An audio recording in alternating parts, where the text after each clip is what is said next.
First, you talk about the injustices which prevail in the so-called communist countries, and then the free societies which exist in the capitalist countries and the wealth that has been created there.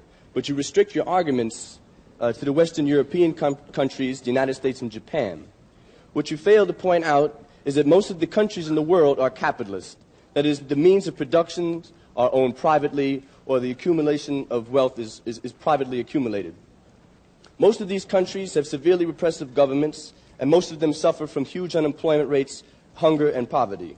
If we look at India as compared to China, which has twice as many people, and under its system, the Chinese system, has been able to achieve things for the masses of people which India could not even consider.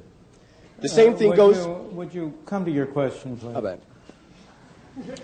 Just two more points, because excuse me, I'd like a little bit of free speech myself. That's okay.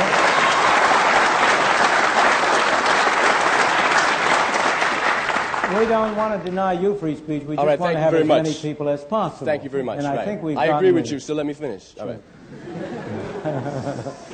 The problem which a lot of us feel is, first, you did not mention, in terms of the countries you were pinpointing, such barbarous countries as South Africa and Zimbabwe. And in terms of giving your appraisal of the riches that have been accumulated in the Western so-called democracies, capitalist democracies, I would like you to give us an honest evaluation of just how these countries got so rich so quick, and that direct relationship of that to the fact that there were slaves that worked free labor, and the wealth that was created in this society being a direct product of that relationship, and also of the colonial relationships of the Western European countries and the wealth which they bled out of the people in their colonial domain. I will be glad to answer those questions.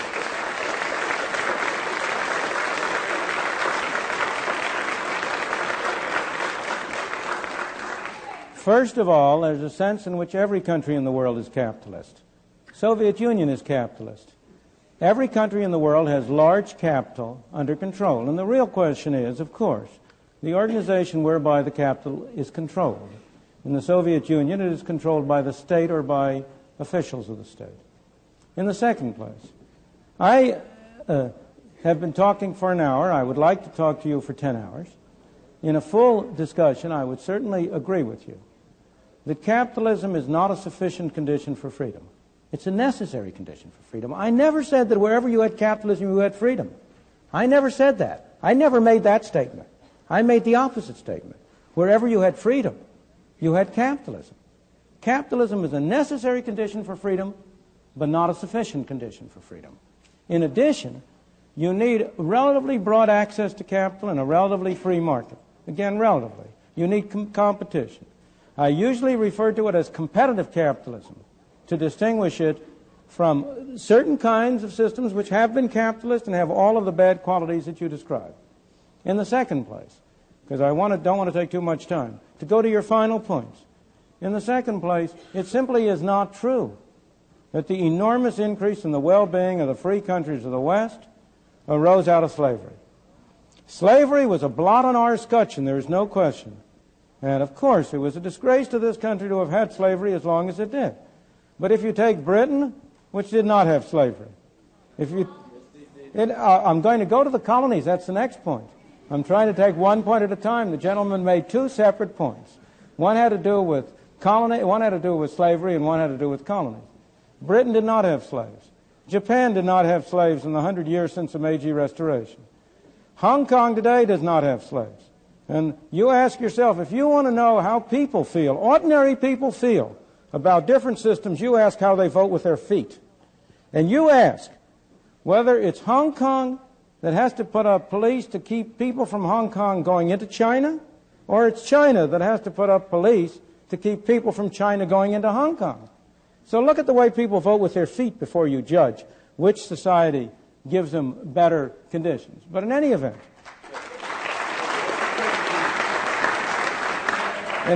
let me go to the final point of colonies. In the first place, it's not true that the wealth or the benefits of the West derive from exploiting the colonies. The facts are against you. The reason why you say that is because it is so hard for people to get out of the notion that life is a zero-sum game. They think if one man benefits, another must lose. But in a free market, both people can benefit. Now, if you take the case of Africa, the wheel had not been invented in parts of Africa by the end of the 19th century. The number of people in Africa and their average conditions of life in Africa have grown enormously as a result of their contacts with the West. Well, I would say you don't know your facts, sir. In the case of India, which is a very famous case, if you look again at the facts, all of the studies have shown that it cost Britain more to maintain India. These are some famous studies by Jacob Viner, which went into the details of it in great detail. Colonialism has always cost the mother country more than it ever gotten any direct or indirect economic benefits. So far as India was concerned, the history of India is divided into three periods. The period of British rule in the 19th and early 20th century, when there was very real progress in the standard of life of the people of India. The period of the 20s and the 30s, when there was a great struggle against Britain and for independence, when there was essential stagnation in India and there was no growth. The period since the creation of independence in 1948, when you have had a highly centralized government, when unfortunately it was Harold Lasky and not Adam Smith, who was the most respected intellectual figure in India, when the Indian people have lost, not improved, when the average amount of food and so on has been going down, not up. The people of India have been worse off under independent, non-colonial government than they had been before. So, colonialism. Well, first of all, do you have colonialism today? You have the classic colonialism behind the Iron Curtain. You have Russia, which is a master country. I mean, not the Union of Socialist Soviet Republics, but Russia, which is a master country with a great colony around it within the Soviet Union, in Poland, in Czechoslovakia, in Hungary. That's the great example today of your classic kind of colonialism. The United States, with trivial exceptions, has never been a colonial country. It did have Philippines. It had Philippines for a while. Cuba was not a colony of the United States.